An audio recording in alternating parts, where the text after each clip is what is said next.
Hello and welcome to the 1994 Radioland Radio. I'm joined by my co-host here, Sanjay. Yeah, how's it going? How's it going, man? Good old chums. Sporty morning today when we're on the radio waves. Looking at the weather today, it's cloudy and rainy. And I do say it sounds a little bit like you're speaking inside a can. Yes, well, that's what old Zach, radio take the can off your mouth. Zach, take the can off your mouth. We're on the radio. Oh, yes. There we Hey, go. that's a lot better. The audio quality got massively better once I removed the It can. almost sounds like what I believe the 21st century's audio quality would be like. Yeah, wow. This film came out 25 years ago. Yeah, that's... Acting like it came out 85 years ago. No, but it's a film that came out 25 years ago that has like an 50 sort of... Okay, you're right. Okay, Ben. Everyone knows the best jokes are the ones you have to explain to the Absolutely. audience. Look, he's come back, our first return guest, and he's Yeah. already Yeah. trying to make changes. Try to You're right, it's based in 1939. Yeah. Boom! Research. Yeah. / general awareness of time periods. Yay.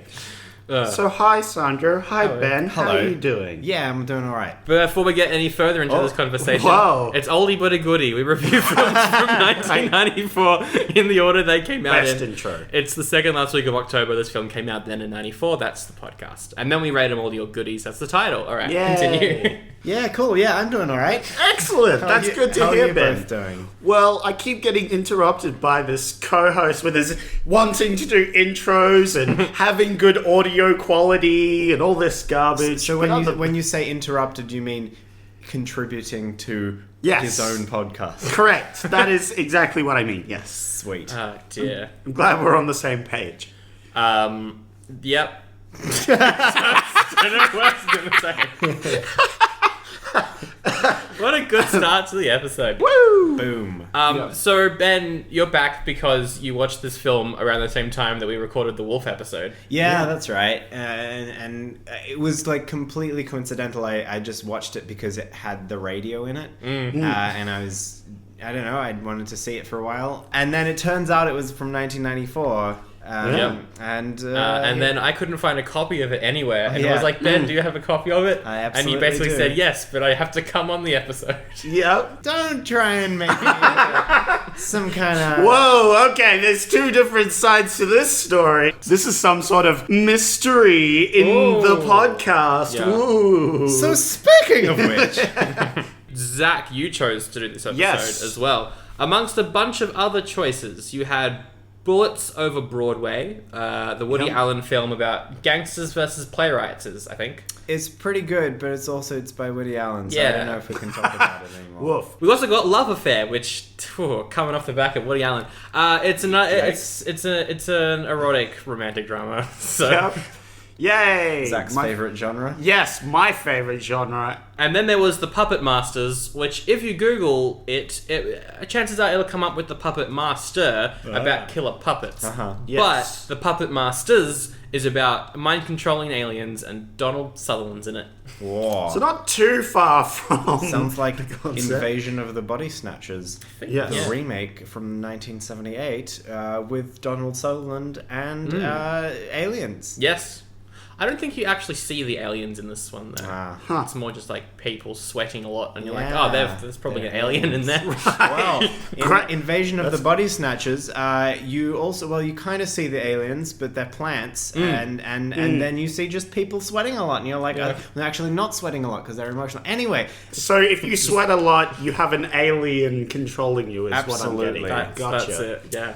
But it was like beads of sweat, not you're just wet. Right, It's yeah, like yeah, yeah. particular beads. particular Yeah, beads. the moisture just sticks to you for some reason. Almost like someone sprayed you with water before filming. Did the you scene. watch this film? No. Are you making this up right now? No. Okay. Because we may be doing a bonus episode on it. Yes. Maybe. Ooh, that's for future to know. Because we're totally not banking this up because I'm going to Queensland. Yes. That's definitely not what's What? happening. What? This film was released October 21st in 94. So Radioland Murders. Yes, Not Radioland Murders, Puppet not Ma- Puppet Okay. Masters. Yes. Although they probably were both released on the same day.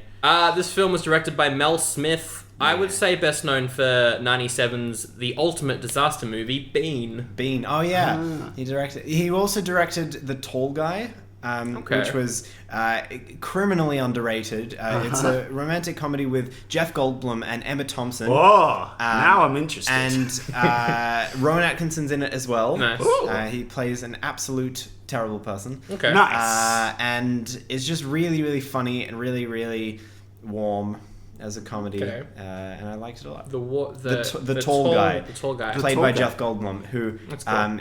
is basically in the film. He's in a double act with Rowan. Well, he's like a support cast member in a comedy show by Rowan Atkinson, and Rowan Atkinson's quite short, so he's the tall guy. Okay. Yeah. Nice. That's fun. That's good. Anyway. Yeah. He was also in The Princess Bride. Yes, he played the albino in The Yes. Princess Bride. This film's got a story by and producing credit from George Lucas. Who's that? Yeah, who is George Lucas? So he did American Graffiti, best known for American Graffiti. Yes, American Graffiti. Yes. What's that? So when you go out onto the streets with like a spray can or something, Yes. and but specifically in the Oh, USA. he was right. So he just went out on the streets. street and- art. Street Yes, art. Yeah. Yes, He was the So street he did artist. street art. So he originally wrote this in 1978, was aiming for Steve Martin and Cindy Williams to play the leads, which would have been fun. But basically, production hell, because Universal was like, this is expensive, and no. So what happened was he proved to Universal that through the magical art of CGI, it would be cheaper to make, and they went, yeah, okay. So he went out and he made films about like literally set in space to prove that it wasn't expensive making a film set in a concert hall. Yeah, probably. Yeah. Yep. All right. I mean, he made a point. It's not a bad point. It's true. He got this film made. Yeah, Yeah, it did. so there If you anything, go. thank you Star Wars for leading Radioland Murders. He worked on it with a few writers, including Gloria Katz, who are also involved with American Graffiti, the first Star Wars, Temple of Doom, and most importantly, Howard the Duck, which I would say is very similar to this movie.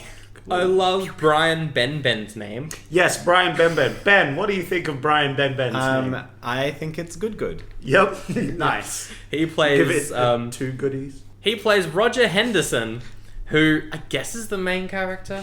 Yes. He's like the central anchoring character, perhaps. Yeah. Which really, that's yeah. my main negative, was why is this guy the main character? He's great. Is it because you haven't seen him in anything else? I think it's because it's just the whole like slapstick thing. Yeah. It was so overdone, and it wasn't like done with like the first like Naked Gun. The slapstick in that, it's way more finessed. With this, it's just like this is just madcap, though. I guess it is just Yeah. madcap. Yeah, I don't know. Which is not your cup of tea, perhaps? Or just I don't your... know. Maybe cup not. of tea. I thought he was great, but anyway, sorry. No. Get into my opinion of this film later. But he's probably best known for Dark Angel in 1990 and a sitcom called Dream On that the director did an episode on. Mary Stuart Masterson Yep. is Penny Henderson. Yeah. She's from Some Kind of Wonderful in 87, Immediate Family. Also directed a film called The Cake Eaters in 2007. Do you like eating cake? Yeah. Which is good. I have eaten cake before. She took a break but returned to the screen in 2017 with As You Are and the most recent Skin, which I haven't seen, but I've heard. Jamie Bell. Yeah, which I've heard good things about. So she's in that, so that's good. Okay. I don't want to take a shot at every other film we've watched so far, but a lot of the female roles have been a lot lesser than this one. It felt like she was a character and not tagged in because they needed to have a female to be like... Look, there's a lot of female characters in other movies that aren't characters. Sharon And Stone last week. Yeah. I mean, 2 weeks ago. What? But yeah. Is she the production assistant? Yeah. And then She's the production at the assistant. start. at the start, and then Halfway through, gets promoted to the head of the station. Yeah, which is fun. Yeah. We've also got Michael Lerner as Lieutenant Cross. He's a Cross Lieutenant. Nice work. He's an Oscar-nominated performer from the Coen Brothers Barton Fink, which he's really good in. He's in Elf. He's in Days of Future Past. He's in Glee. He's done everything. He's also Yeah. in heaps and heaps of other films from '94. This was like one of his biggest years. Well, there you go. Good on him. Good on him. 1994, the year of Michael Lerner. But if you go on his Wikipedia page, there isn't a picture of him. Oh, Wow. Which is sad. Yeah, that's rude. Okay, speaking of names, Stephen Tobolowsky is the sound engineer. Yeah. He's from Memento and Groundhog Day. He's pretty popular. You've also got Back to the Future's Christopher Lloyd doing sound effects. He's so good. It was so good. He's so great. Just his like wild eyes as he's like smashing a melon or Oh something. yeah, so because he does, is his name like Zoltan or something? Yeah, I think Yes. it is Zoltan. Which is probably the same name as the machine that turns the kid big in Tom Hanks's Big. Yep. I think it's called Zoltan. Okay. Anyway, Fun fact. I don't know if that's real. It just sounds. No, like I will take it as sounds pure like fact. it could be, but because he was doing like the live Foley, like the live practical sound effects. Yes. By taking objects and hitting Yeah, them yeah, and yeah. Like the crushing them and all sorts of things. like at the start they mentioned like a kitchen sink or something, and Yeah. he drops like all these pots and pans. yeah. Thunder with the wobble board and Yeah. And I love that because sound engineering is just a really fun thing that I looked at. It's so silly. Some of the noises Absolutely. Oh, yeah. But it Make. was great because he was like in this separate room, separate to everyone else, just in a room full of just wacky objects. Yeah. Yeah, yeah. He would hit against the microphones Yeah. as the cues were coming in, sometimes live. Yeah. He's doing live sound effects. Yeah, It's which is just fantastic. great. It's just good. great. And kind of similar to Samuel L. Jackson's role in Fresh, how long do you think it did take for him to film this? Because he didn't really interact with any of the other cast much. Probably like a day. Yeah, probably. There was at one point the bellboy came in and ran into that's him. that's right. Oh, yeah. Yeah. That's right. So maybe a day and a half. I think he looks Yeah. off stage at some point as well. Like he's off stage Oh, yeah. looking in Yeah. something. I don't know. Yeah, but yeah, pretty quick. Christopher Lloyd. There is Anita Morris as Claudette, award-winning Broadway performer. This was her final ever film role. She died in March of '94 after a very, very long battle with cancer. So this was her final credit, and she's good in this. Yeah. It's also Dylan Baker as one of the cops. You probably know him as Kurt Connor from Spider-Man 2 and 3, the guy who was meant to be the Lizard, but they never actually did it. Right. Because they were scared. Yep. Ned Beatty, Okay. who Yep. plays like the head of the radio. He was in Deliverance. He was in Network. He's a really good actor. Jeffrey Tambor was in this as that guy's son. Oh, yes. Who has a toupee. Yeah, he's great. Probably best known for Arrested Development. Yeah. He was also in a film called And Justice for All with Al Pacino, which is a really terrific film. Bobcat Goldthwait is in this film in a minor role as like a one of the the radio writers. Bobcat Goldthwait was like an alternative comedian in the 80s and 90s. Directed, most recently directed God Bless America and World's Greatest Dad. Okay. With Robin Williams. I think that was it in terms of like other names that I had spotted. There's probably some others. Oh yeah. So in many terms people. of cameos, they also got in George Burns, who's like an old American comedian. They got him in to play an old American comedian. Yeah, Whoa. the only 100-year-old Oh, Canadian. The 100-year-old Oh comedian. yeah, I remember that. That was pretty great. And then they also had in Rosemary Clooney, who she was a American singer and actress, and the aunt of George Clooney. Oh, there you go. That's nice. So It's got 24% on Rotten Tomatoes. no. And doesn't have a cinema score rating, so... Oof. It is like it hasn't been released quite that widely. Maybe Yeah, not really. From what I could find, a lot of the critics were saying that the slapstick stuff took away from the subtle parody that the film marketed itself as, which I couldn't really find any trailers, so I can't confirm that. But that's like saying you can't say that because you have to judge a film on its own merits rather Yeah, than yeah. what Yes. people said it was going to be. But that can... I mean, it can influence, obviously, but It influences people's perspective coming Yeah. into it. Yeah, of course. And, like, obviously you should not have the outside influence and things, but it can affect it. And, of course, it can thoroughly affect the outcome of how well the film does Yeah, and of all course. that. People even go to see it as well. Yeah. Because I know we did another film. Yeah. This film has a $15 million budget. 15 million. What do you think it made? Probably like a third of that. Yeah. Lower than a third. Oh boy, Oh. a fifth. Oh. One might say a 15th. Oh, what? Hang on. So it made $1 million. It made $1 million from a $15 million budget. Yeah. That's unfortunate. Can't deny you that. That's definitely unfortunate. I don't know if it would have made that back on home release either, because No. this is very hard to find. Yeah, right. So- Yeah, I don't wow. know. Yeah. Wait. That's super bombed. Alright, well, let's jump into Radioland Murders. Radioland Murders. And I have to say, just before we start, Okay. I was very sick on the weekend, which is when I watched this. Uh-huh. And so as I was watching this, my views of it may have been warped by the fact that I felt like I was dying. Okay. But yeah. So you're saying that, Zach, that your review of this film is better than dying? Yes. All right. Guaranteed that I can say. Honestly, yeah, that makes sense. Yeah. No, it's Yeah, good. yeah. So it opens with a shot of the antenna, Yep. but it's filmed in a way that it sort of felt like it was a space station. I thought. Yeah. I disagree. Mainly because I saw George Lucas's name, and then it opens with Oh, the antenna right. and stars in the background. Oh, and I went, is this radio station in space? I didn't pick up on that. And then it wasn't, and that colored your perception of the entire Yes, film. and then I was very disappointed. I saw a radio station antenna and thought, wow, that's a radio station antenna. It is a good radio station antenna as well. that it was. It We've looked spent 3 good. minutes talking about a radio station antenna. How long is this episode meant to be? How's the font? The font's good. Yeah. No, well, we haven't What even was the got font? to Do you the know font. what the font was? No, the font's like halfway after this. Oh, okay. To be fair. Jesus.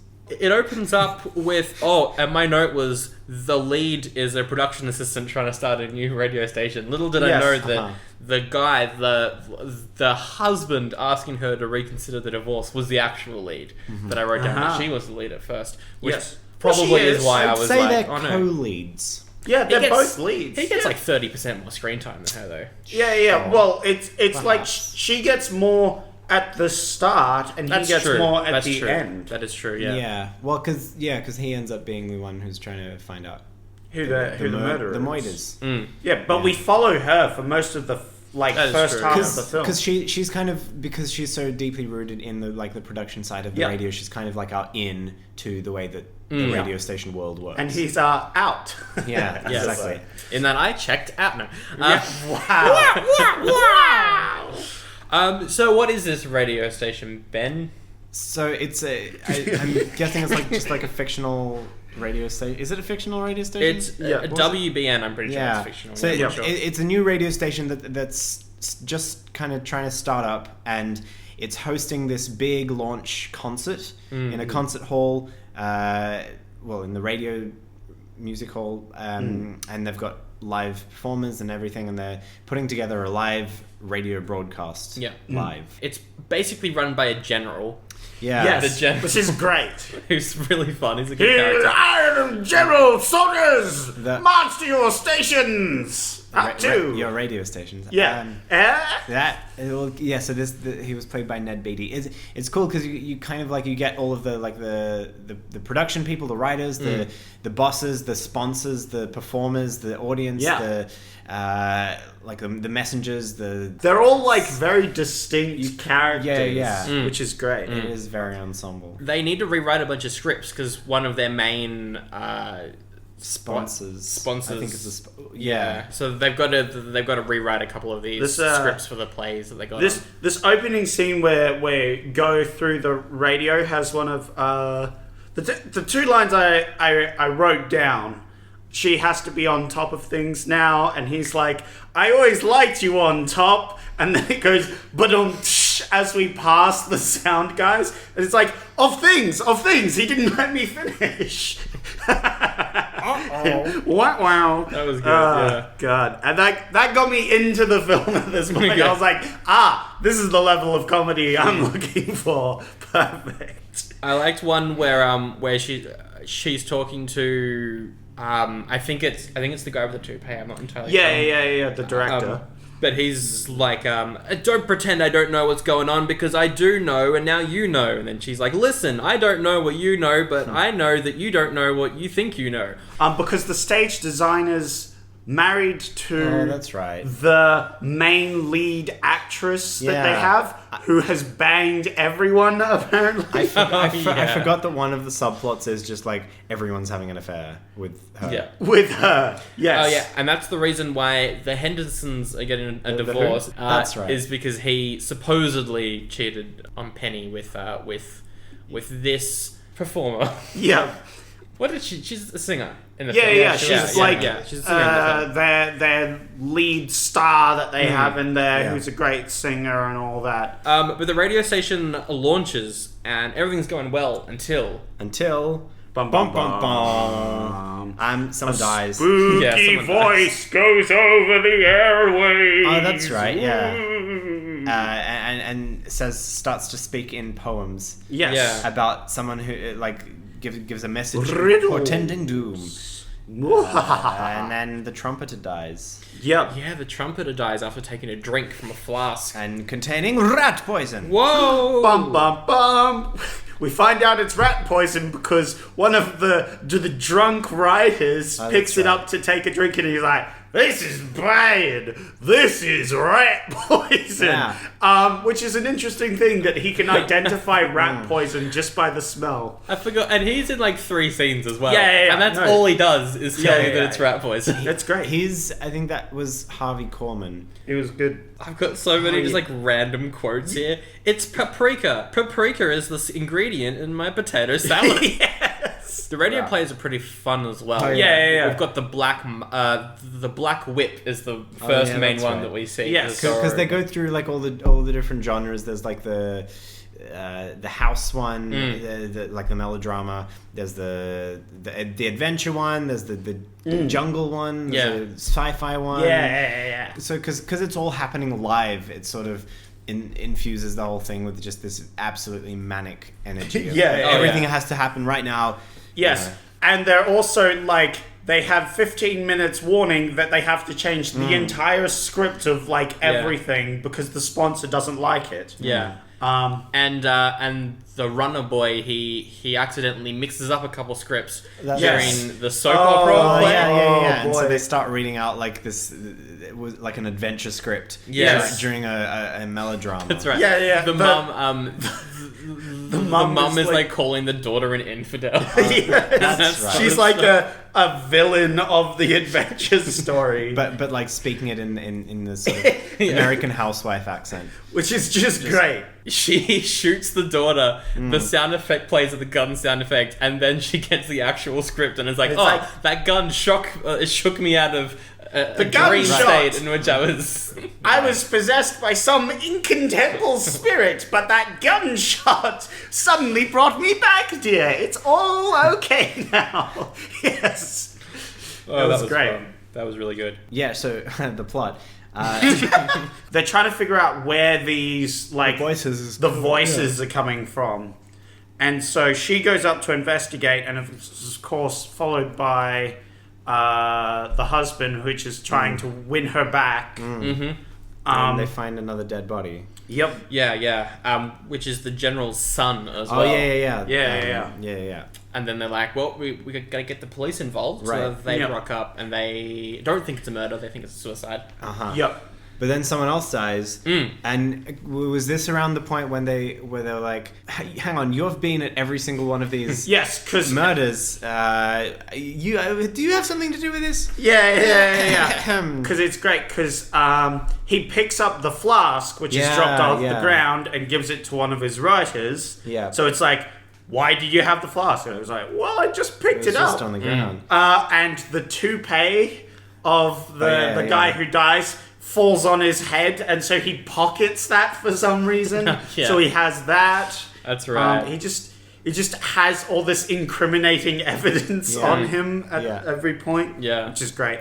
the detective is quite suspicious of Roger. I think this is when they go underneath the stage. Yes, because the stage is rotating, and it's the stage designer's magnum opus. That's right, because that was part of the performance. That it's kind of like this madcap scene. Yeah, so they go under the stage to try and fix it, and the main stage guy, he goes in there with Roger.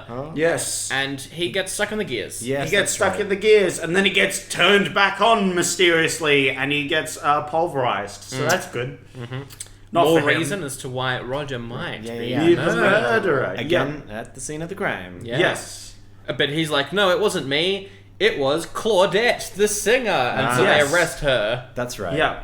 Because also everyone's apparently been having an affair Right. Yeah, with yeah, her yeah, as yeah. well. And then she admits that she was pretending to have an affair with him just as a joke. Oh, yeah, that was a plot. Yeah, that's Yeah, right. yeah. And at that point, he gets to console a bit with his wife, and it's like, hey, see, I told you it wasn't real. Yeah. So while all this is going on, there's the runner boy, the bus boy, whatever you'd call him. The bellboy. The bellboy. Yeah. Yeah. He was dressed like a bellboy. Exactly, yeah. Yeah, who was my guess for the murderer. Same. really? Yeah. It was mine as well. Just because he felt too good-natured. Well, I because know. he remembered every single riddle, and that was why I went, it's him. See, I thought he was just too, because he was a bellboy, but he was really eager to be part of the show, and he was constantly trying to prove how talented and good he was. Yes, So he sounded too eager. Yeah. No, And- I never picked him as the Yeah, which is fair, because they did a pretty good job of making several people look like they could be the murderers. That's true. At some point, I was like, "Is Doc Brown the murderer?" Yeah, they made it they masked the identity really, really well and led you up very different paths. Yes, so they try to figure out what these mysterious voices riddles are. because they keep coming on before every murder. Yeah. And they keep alluding to the method of murder. Yeah. Yes. So they try to figure out who the next target is. Yeah, that's right. And they realize, it sounds like it might be the announcer. Yes. And they rush over to where the announcer is, and the door's locked, and then he gets electrocuted. Yeah. And they're like, oh no, it looks like we did it. Yes, exactly. because he's once again at the scene of the crime. Yeah. Wah, wah. And so this is where, they basically arrest him. Roger. Yes, Yeah. that's the one. And then 2 more people die. One from laughing gas, and the other one falls down an elevator shaft. Yes. And then this is where Roger starts to try to escape from the police. He needs to go save the sponsor guy, because the next target was the general. Yes. So they moved the general out of the room, but the sponsor's still in that room. So now what you have is you have the radio broadcast, which is trying to be kept going and kept happening on schedule. Yeah. You have the murders that are still happening, which they're trying to solve. Everyone's trying to solve. And then you also have Roger who's trying to avoid the police and solve the murders. And, it's all, and continue writing, because he's the lead writer. That's right. He's also the head writer, so he has to come in and try and fix the script While he's evading the police, Yeah. fixing the script. Yeah. I love that. I will say the whole... I don't like slapstick very much. That bit I thought was probably the weakest part of the This film. was when I really started to get a little bit sick and annoyed of the film was when Yeah, he was trying to escape. Yeah, maybe. I don't know. I thought it was fun. I thought it was actually fine for someone who really doesn't like slapstick. Yeah. And I was pretty okay with it. I really like the advertisements for the radio station. Oh, that yeah. come Oh, around yeah, this they're time. funny. Because there's one where someone is dressed up as a penguin and this guy's like, you'll say goodbye to grime as sure as penguins say quack. And the penguin's like, but penguins don't say quack. Yes. Well, what do they say? They say fit for a king. And I was just like, who wrote this? And then, well, it turns out they may have been writing it on the fly.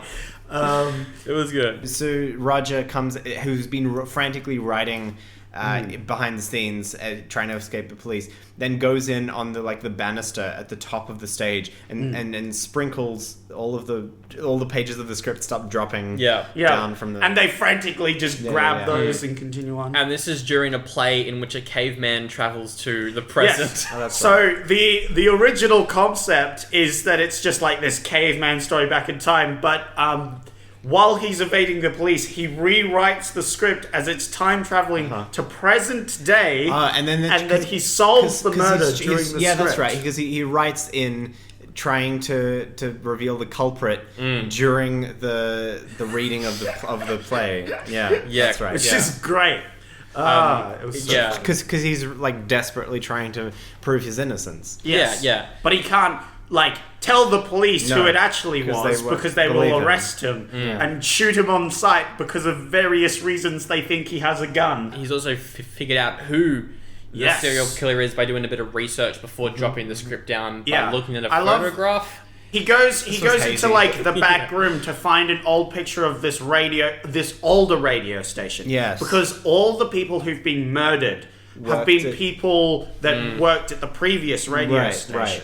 So he's like, okay, there must be a connection here. Yeah. And he finds this old newspaper thing, of course. Yes. And it has a picture of all of them and the last person who is the murderer. Yeah. Who we don't see. No. But the explanation was something to do with like some kind of corporate ownership. Yeah. I don't know. This was a weird. It was.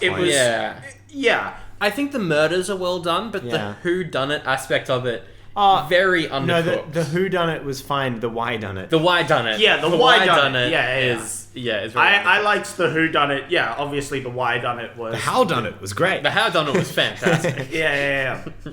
But yeah, it's revealed the killer is the sound engineer. So just to clarify, not Christopher Lloyd's character, the sound designer, the sound technician. Yeah, he's mixing everything. He's mixing everything and putting all the plugs where they should be. Yeah. And who's had like 2 lines this entire time. Yeah. It's the classic butler scenario. Yeah. It's always there. I also loved the scene where the actors are about to say the name of who the thing is, and it just flashes to random people, like the old lady at the organ, and Doc Brown, and the bellboy, and because it just goes through all these different characters, which I thought was very funny. That was kind of fun.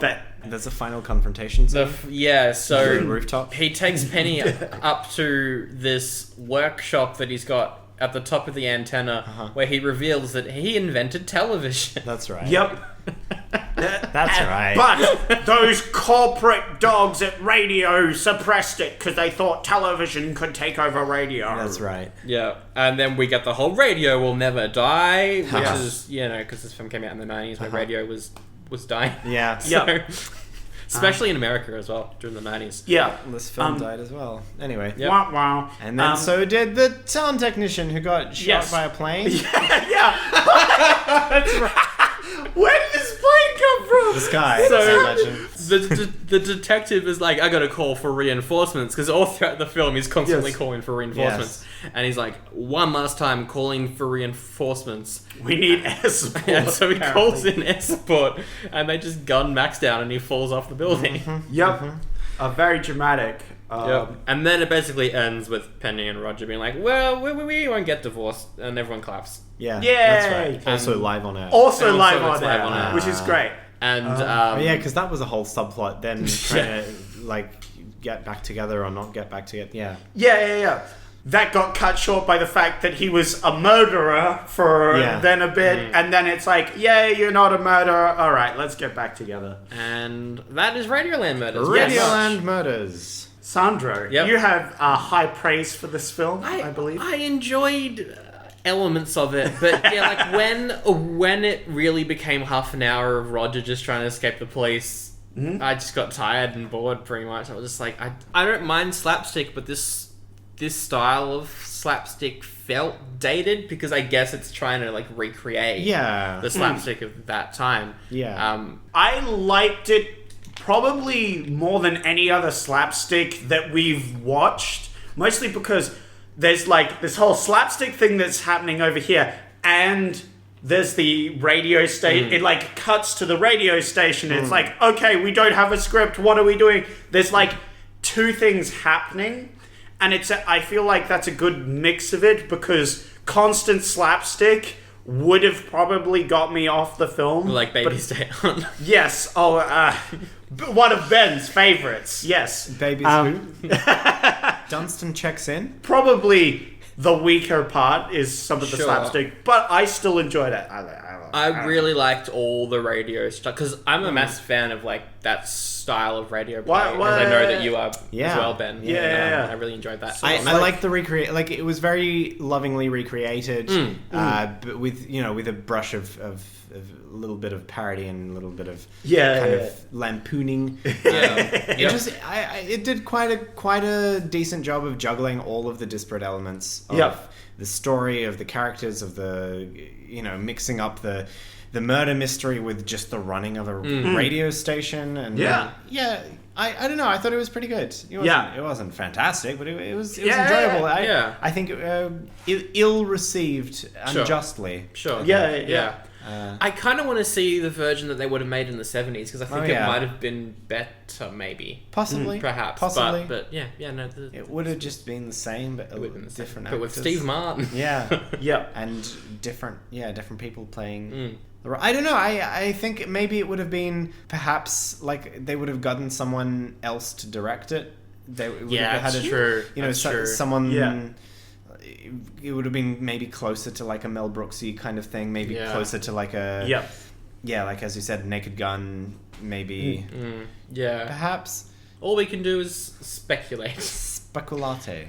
And I can speculate that I really enjoyed this film. Yeah. I'm not gonna lie. I was entertained throughout. Yeah, That's good. I thought it was great. Like a 6 out of 10. Yeah. It's a not baddie. It's a not bad. It's not bad. See? Whatever you like. Fair. That's That's how fine. I'm rating it Goodie. 8 out of 10 for me. A solid 8 out of 10. Ate it up out of 10. Yes. Wow, I'm glad we have a comedian on. Kaboom, boom, boom. You know what? I'm also going to go for a not baddie. Yeah. Wow. There we go. Wow, you guys, this is a goodie for me. I love this. I'm glad that on my second time round I can continue the tradition of disrupting the false dichotomy Yeah. you've set up in the structure of your podcast. Oh, no, I like that. We don't take our instructors seriously anyway. Yeah. No, it's a not Sowing the seeds of revolution. Yeah. So, this is a new segment where I have gone and taken a few choice reviews. Oh my goodness, you've done research for the podcast? Yes, I have done research for the podcast. That does sound like a new segment. Yeah, it's definitely new for me. I've taken a look and grabbed a few choice ones. Now, I have to say, there was a lot of people who agreed that this was a fairly unjustly criticized film. Like, a lot of people enjoyed that. Where did you get your reviews from? So the ones I have grabbed for today are from Rotten Tomatoes. Okay. Specifically the audience. Perfect. Yeah, Specifically perfect. the audience. I was Because say the critics. you don't want to get the critic corporate shills that have these reviews that are corrupted by the big man. You need to get the raw take from the audience. Well, but also the critics' quotes are just like quotes from larger reviews anyway. Yeah, exactly. Which is why I needed those short quote things. The pithy statements. How this is going to work, because there's two people on, this is going to be even a little bit different from what I had intentionally. So what I'm going to do is I'm going to read out the review, and you guys have to guess like a score thing. So out of 5. Okay, so rate what the For people rated for all of these is out of 5. All right, that sounds fun. Almost never matches up, but Yeah. Let's give it a go. Which is the idea. So welcome to the first segment of Raving Reviews. I'd say it's like a 4. Was that one a 4? Yeah, no, that's you rating me. Thank you. Yep, I'd give that an oldie. So this is by review Joel. Yep. This is the most confusing movie I'd seen in my life. Oh. I watched Clue 1985, and it was good.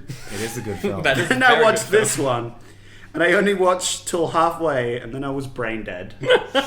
Well, Joel, it sounds like you were brain dead from the beginning. Yeah. Oh. Yeah, what do you guys think he rated this one? 3. I'm gonna go 3. 3 out of... this is out of 5. Out of 5. I'd say 1.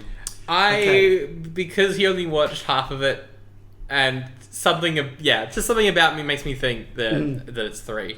Yep. Yeah, I'm going with 1 because Yep. he sounds like he did not like this at all. Yep. Well, you're the winner on this one, Ben. 1 point to Ben, because it's 0.5. Oh, wow. Okay. Yeah, so you were on the money there. I didn't know we could go. Yeah. No, Joel this really was, hates this film. Yeah. No, so 'cause give that. something about that review said this is the type of person who rates Yep. in extremes. Okay. Either Yeah. it's like a half star or a 5 star. Yeah, okay. You know. Fair enough. Cool. Next is by reviewer Knox. It's funny, sure, but that doesn't mean it's good. Just like this podcast. Yes. That sounds like a 2.5. Yep. I'm gonna go for a 2. 2. Sandro wins this one with a 2. Oh. So you are 0.5 off there. Ah, boy. So I guess Sandro wins this one. Nice. Yeah. A movie about these old-time radio shows is a great idea, but this movie really sucks. Oh, Rog. Oh, you almost had me. It's like, Yeah. You had me on edge. Yeah. But this film really sucks. If he thinks it sucks, I'm gonna go for a 1. Yeah, I'm gonna. Can I just say 1 as well? Yeah, you guys can both be wrong. It's a 2 from him. Well, we were both closest. There we go. Yeah. My favorite comedy film is 1933's Duck Soup. Oh, good choice. I don't know why you're laughing about that. That's the review. Oh, okay. Now I see. Okay. That's all the review. The whole review. Okay, this film wasn't a Marx Brothers film. Okay. My favorite comedy film is 1933's Duck Soup. Well, I mean, look, Duck Soup is 5 out of 5. Yeah, it's great. Yeah, Very good. Give it. This sounds like, I don't know, like a 2.5 or something like that. Yeah. I think he went 5. I'm going 5. Ben gets this one. It was a 2. It was a 2. Another 2. Yeah. And they say criticism is dead. Look, this was 1994. Maybe it's. Thanks, Alex. What a great review. Yeah. That's amazing. My favorite comedy film is a better one. Yes. A much better one that came out a long time ago. I was amazed at how funny this was. Oh, Okay. Yeah. so sounds like a 4.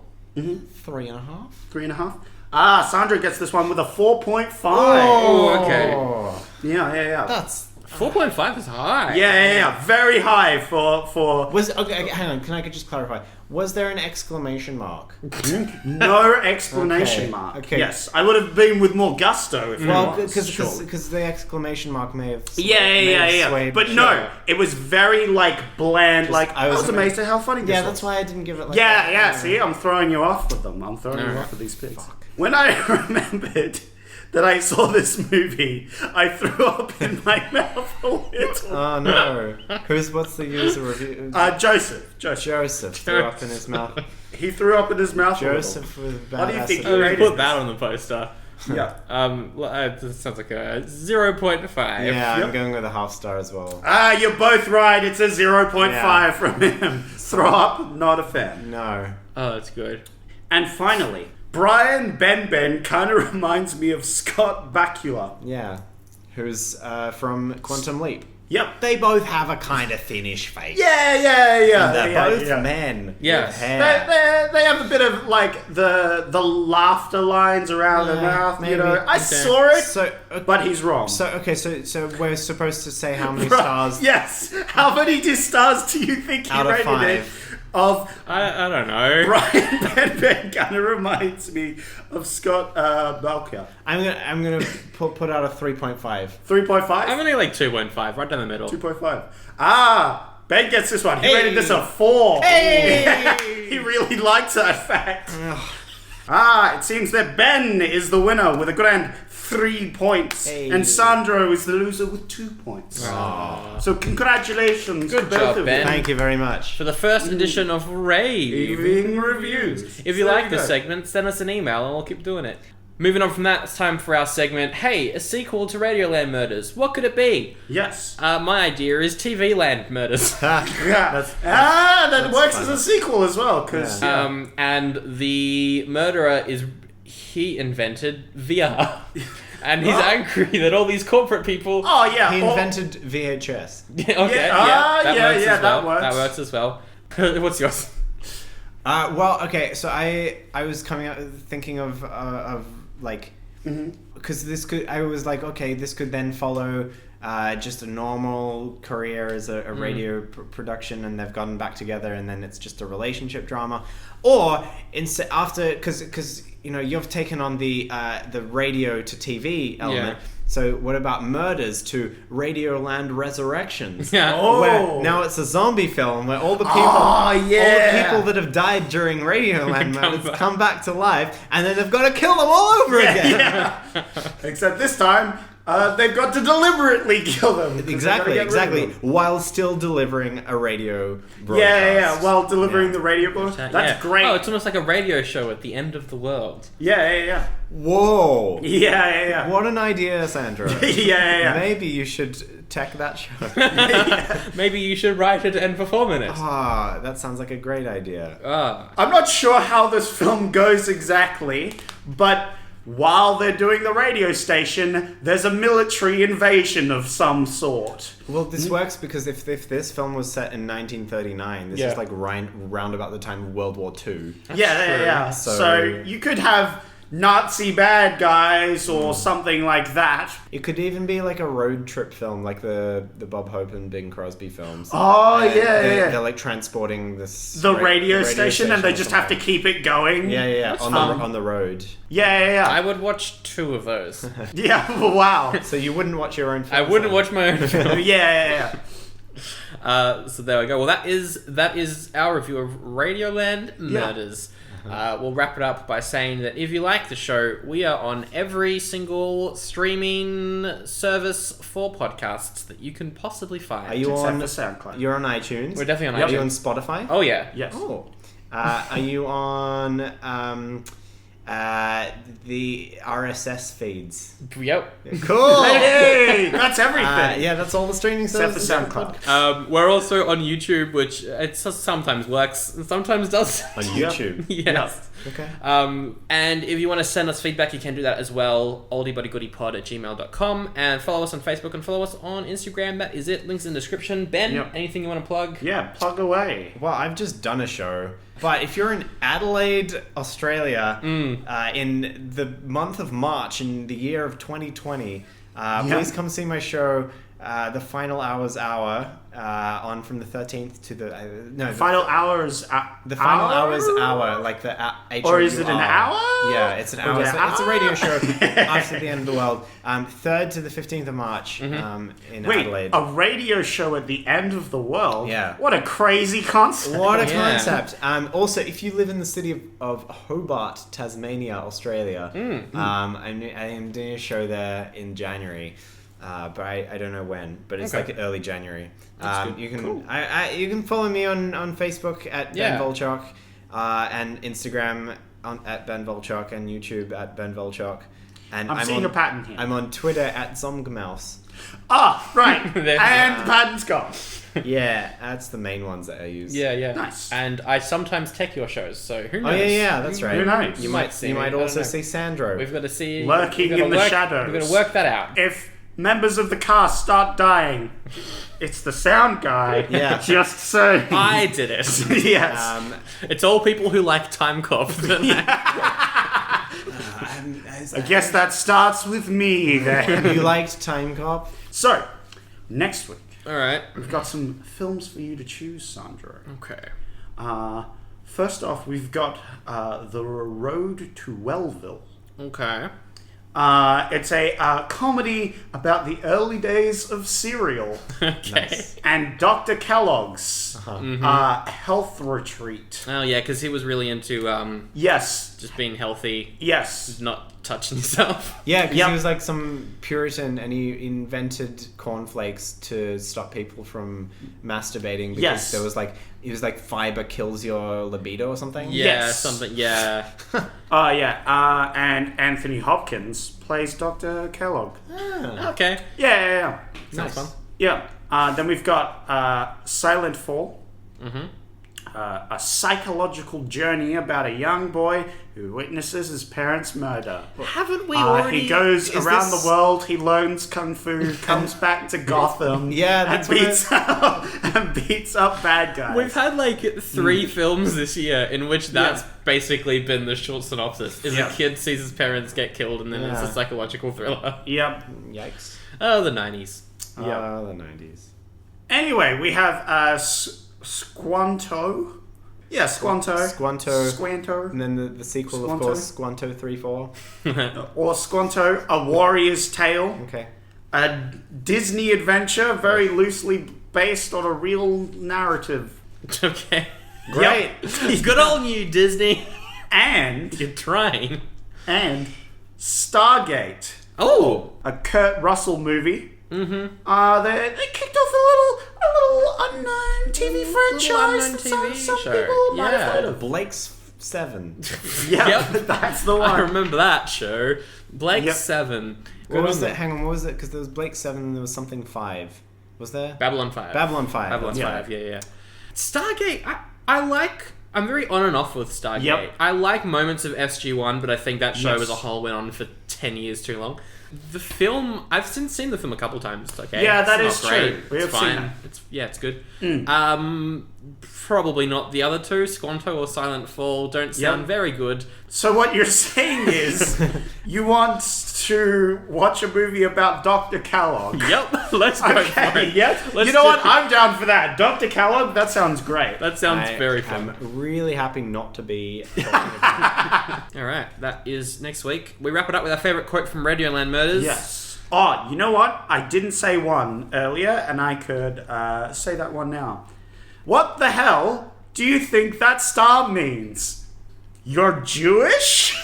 Another one of Zach's favorite quotes is, "I could yell fire and call it a night." Yep. Good work. That's what I get for not choosing a quote. Yep. And mine is, it's paprika. Paprika is the secret ingredient in my salad. Yep. Alright, that's Fair enough. that's the episode. Yeah. See ya. What a great note to end it on.